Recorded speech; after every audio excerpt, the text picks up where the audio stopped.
The Wheel of Time skipped 7 key moments from the first book in the series, The Eye of the World, leaving fans wondering if some of these events will be included later in the show.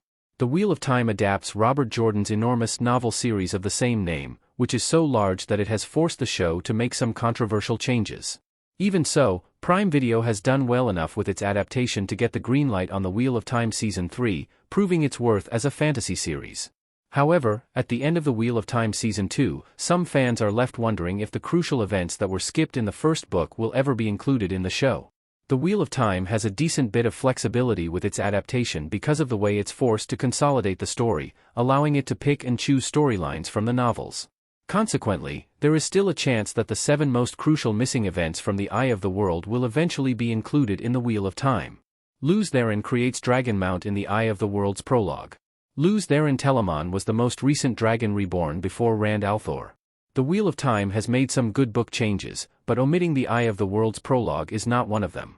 Luckily, there is still a chance that this illuminating scene will be included later in the series.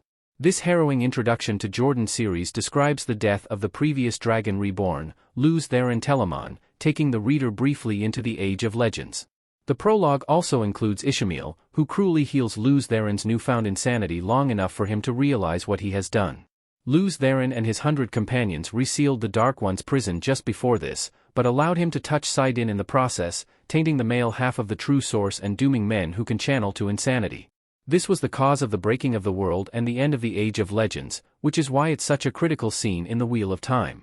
It also shows how Luz Theron died by drawing enough of the One Power into himself to create Dragon Mount, the place of Rand's birth roughly 3,000 years later. 6. Rand al'Thor meets Queen Morgase of Andor. Queen Morgase Trakan is the most powerful monarch at the start of the series. Another moment from The Eye of the World that the Wheel of Time show has yet to cover is Rand's meeting with the Queen of Andor, Morgase Trakan. In the Wheel of Time books, Rand also meets his future romantic interest, Elaine, during his visit to the palace in Camelin, but this obviously won't be the case in the show after the pair met in Fam at the end of the Wheel of Time Season 2.